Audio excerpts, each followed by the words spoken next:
आदाब, मैं हूं मुमताज आलम रिजवी और इस वक्त मैं आपकी खिदमत में लाइव हाजिर हुआ हूं। बात करूंगा इसराइल और फिलिस्तीन के मसले पर। जी हां, इसराइल और फिलिस्तीन का मसला अभी पूरी दुनिया के लिए तवज्जो का मरकज बना हुआ है। जी हां, पूरी दुनिया की नजरें इस पूरे मामले पर मरकूज हैं। 5 महीने का वक्त गुजर चुका है, लेकिन जंग रुकने का नाम नहीं ले रही और ऐसा लग रहा है कि जंग मजीद बढ़ेगी, क्योंकि अमेरिका जिस तरीके के इकदाम कर रहा है, अमेरिका जिस किस्म के फैसले ले रहा है, उससे यही लग रहा है कि जंग फिलहाल रुकने वाली नहीं है। क्योंकि अगर अमेरिका चाहता तो जंग रुक जाती, लेकिन न जाने अमेरिका का क्या मफाद है या अमेरिका किस दबाव में है, क्या मुश्किलात है कि जिसकी वजह से वो इस खतरनाक जंग को, क्योंकि ये जंग अमेरिका के लिए, इसराइल के लिए बहुत ही नुकसानदेह साबित हो रही है। और जिस तरह से आप देखिए कि अब बर्तानिया भी, ब्रिटेन भी दूरी बना रहा है, फ्रांस भी जो है वो अमेरिका और इसराइल से दूरी बनाता जा रहा है। तो इससे ये अंदाजा, और फिर जो रिपोर्ट आ रही है गजा से, वो बहुत ही खतरनाक है, बहुत ही दर्दनाक है। क्योंकि जैसा कि हमने बताया कि जो 24 लाख की कुल आबादी जो गजा की थी, उसमें से 20 लाख लोग वो बेघर हो गए हैं। और अब तक की जो रिपोर्ट है, सिर्फ गजा में 15,000 के करीब बच्चे जो है वो मारे गए। इसके अलावा आज ही एक रिपोर्ट यहां दिल्ली में कॉन्फ्रेंस थी जिसका भी मैं जिक्र करूंगा, उसमें जो रिपोर्ट आई वो ये कि 80 से ज्यादा, 85 के सिर्फ पत्रकार, सहाफी मारे गए। इसके अलावा मैं आपको बताऊं कि जो यूएन वर्कर थे, उनकी तादाद वो 165 के करीब जो है वो लोग मारे गए हैं।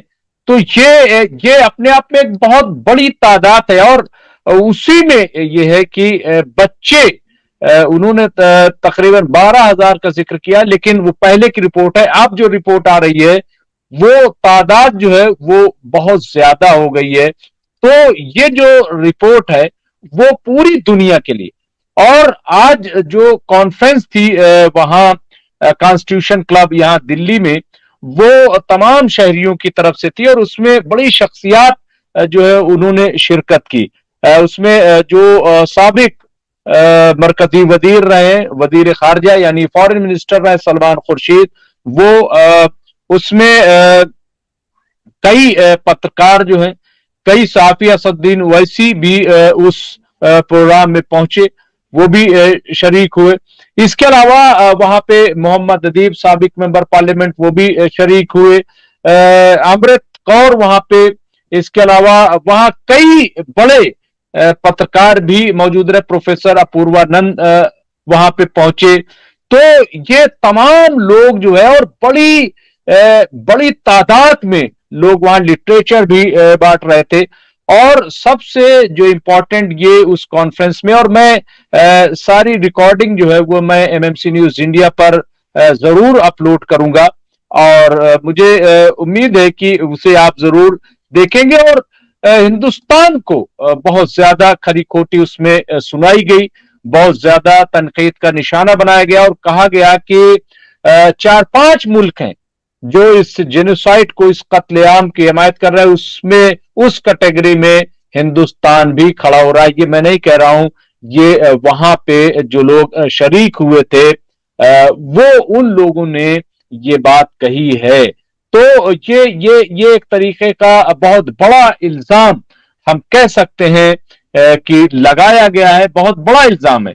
ये छोटा मोटा इल्जाम इसको हम नहीं कह सकते। तो किस तरीके से वहां पे आवाज उठी है, मैं उसका जरूर जिक्र करना चाहूंगा, और वो फुटेज मैं थोड़ी सी दिखाऊंगा ताकि वो भी आप देख लें और उससे आपको अंदाजा होगा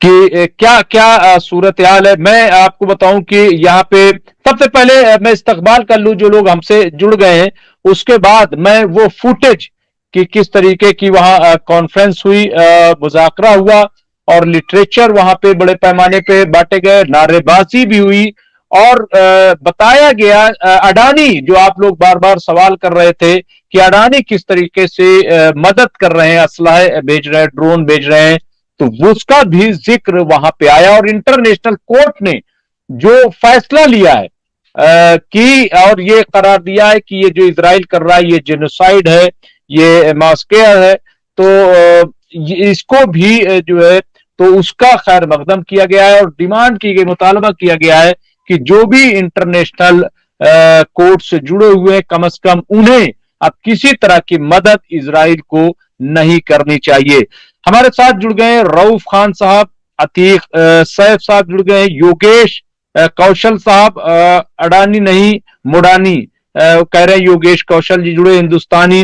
इसके अलावा हमारे साथ शहनवाज मोहम्मद इनाम कुरैशी साहब, यस उन्होंने कहा। अनिल शर्मा साहब जुड़ गए, भारत हथियार भेज रहा है इजराइल में, ये मदद चल रही है। इसके अलावा अकील अकील जुड़ गए, ये नए शायद हमारे मेहमान, इनका इस्तकबाल है, जब खुद ही को बताना है तो 10 मिनट का प्रोग्राम रखा करो। इसके अलावा अस्सलाम वालेकुम, नमस्ते। इसके अलावा बहुत बहुत शुक्रिया मशवरे का, आप 10 मिनट देखिए और उसके बाद आप चले जाइए, क्योंकि यहाँ किसी को पाबंदी हमने नहीं लगा रखी है और ना हम देख रहे हैं कि कौन आया है कौन नहीं आया। तो जो 10 मिनट देखना चाहता है वो 10 मिनट देखे और दूसरे दिन हम प्रोग्राम इसको डाल देते हैं तो वो उसको भी देख सकता है। तो ये प्रोग्राम चूंकि हम चला रहे हैं और हमें पता है कि कितना, क्योंकि प्रोग्राम चलाना कोई आसान काम नहीं है। 1 घंटा बोलना ये आसान काम नहीं होता, कह देना बहुत आसान है। बहरहाल सुनील लगान साहब अस्सलाम वालेकुम, वालेकुम सलाम, नमस्ते। और शुएब खान सलीम साहब जुड़ गए, अनिल शर्मा साहब उन्होंने लिखा है कि आईडीएफ ने सारी हदें पार कर दी है, ये खबर है, बहुत बुरा हाल कर दिया है, ये भी खबर है। इसके अलावा इस्माइल साहब, इस्माइल खलीफा साहब जुड़े हैं। इसके अलावा इन्होंने क्या लिखा, वक्त में कोई काम नहीं आएगा, बुरे वक्त में कोई काम नहीं आएगा, इजराइल को सोचना चाहिए। तुफैल अहमद खान साहब जुड़ गए, वालेकुम अस्सलाम। इसके अलावा शादाब मेहदी जुड़े हैं। इसके अलावा अकबर अली साहब जुड़ गए हैं, राजा अली जुड़ गए हैं, मोहम्मद वकार साहब, नजीर खान साहब लिख रहे हैं, मुमताज भाई और शौकत साहब अस्सलाम वालेकुम सलाम। तमाम नाजरीन को भी उन्होंने सलाम कहा है, मोहम्मद शकील साहब, आरिफ अंसारी साहब, शहनवाज मोहम्मद इनाम कुरैशी साहब, अनिल शर्मा साहब ने भी सभी भाइयों को सलाम और नमस्ते कहा है। मदर रिजवी साहब ने सलाम, मुनव्वर राइन साहब, आयनूर खान साहब, अयान साहब, मोहम्मद जकरिया, ताहिर खान, नूर आलम, सैम रिजवी साहब यूएसए से जुड़ गए हैं, बहुत शुरू से जुड़े हुए हैं। साजिद अली साहब, अच्छा खास बात इस प्रोग्राम की ये है कि हमारे प्रोग्राम में यूएसए से लोग जुड़े हुए हैं, कुवैत से लोग जुड़े हुए हैं, दुबई से लोग जुड़े हुए हैं और बांग्लादेश से और हमारे ये नेपाल से भी लोग जुड़े हुए हैं। इसके अलावा और कई जगह से ये शजरा शमीम कोई जुड़े हैं, मोहम्मद शकील, शहनवाज मोहम्मद इनाम कुरैशी, मोहम्मद जियाउल हक साहब, नुसरत हुसैन साहब, अनवर मेनन साहब, कलीम खलील साहब, इसके अलावा जावेद शेख साहब, मोहम्मद जकरिया एम नईम, अब्दुल बारी पटेल साहब, अंजलि, आशिक खान 123, नजीर खान, साबिर मेमन, अली अख्तर साहब जुड़े गए हैं। इन्होंने लिखा है जो मजलूम के लिए दुआ करें, जो मजलूम की मदद करे, जो मजनू की क्या खबरें दें, अल्लाह उसकी मुश्किल आसान करे। अता हुसैन साहब, इसके अलावा मोहम्मद अली हुसैन साहब, हनीफ अतार साहब, यूसुफ गुलाम साहब, हबीब खान साहब कुवैत से जुड़े हुए, मोहम्मद रईस साहब, मुनव्वर राइन साहब, असलम लाहौर साहब, अली हमजा साहब, यूसुफ गुलाम हुसैन साहब, हनीफ अत्तार साहब, मोहम्मद अली हुसैन साहब, अता हुसैन साहब, तो ये तमाम लोग जुड़ गए हैं। मैं इनका इस्तकबाल करता हूँ, खैर मकदम करता हूँ और वो मैं फुटेज आपकी खिदमत में पेश करता हूं, और उसके बाद जो रिपोर्ट है, और मैं तमाम आप लोगों से एक गुजारिश और करना चाहता हूं कि शौकत भारती साहब, वो उनकी पोती जो है, जो हमने बताया था, उसकी सेहत बहुत खराब है, अभी ब्लड चल रहा है। तो कुछ इफाका हुआ है लेकिन अभी ब्लड चल रहा है। तो आप सबसे दुआ की दरखास्त है कि आप दुआ कर दें। अकील साहब कह रहे हैं कि मेरा कहने का मतलब ये नहीं है कि आप प्रोग्राम अच्छा है या बेस्ट, सबसे बेस्ट। देखिए, मैं इस पे बात नहीं करना चाहता। मैं खुद जो है दिन भर थका रहता हूं, और उसके बाद प्रोग्राम करता हूं। या और ये प्रोग्राम बातचीत की तरह से हम लोग कर रहे हैं। ये कोई प्रोग्राम उस तरीके से नहीं, वैसे प्रोग्राम हमने बहुत किए हैं और करते हैं।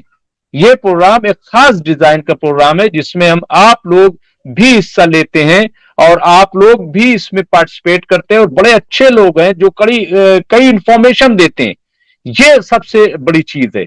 यहां सिर्फ हम अपना प्रोग्राम पेश करने नहीं आते, बल्कि आप लोगों को जोड़ना हमारा मकसद है। और तमाम से लोग जुड़े हुए, वो हमें इंफॉर्मेशन देते हैं, हम उनकी इंफॉर्मेशन को भी आम करते हैं, क्योंकि जरूरी नहीं कि सारी चीजें जो है वो हमारे पास आ जाएं। तो ये भी इस प्रोग्राम का मकसद है कि आप सब जुड़ें, बेदार हों, और आंख कान खोलें। और आप जो लिखते हैं, ये भी एक हिस्सा है, मदद है आप उन लोगों की कर रहे हैं। इसको इस तरीके से समझिए। ये कोई फॉर्मेलिटी तो अदा नहीं की जा रही भाई। अखिल साहब, तो आपकी बात सही है, लेकिन वो हम 10 10 मिनट के प्रोग्राम डाल देते हैं।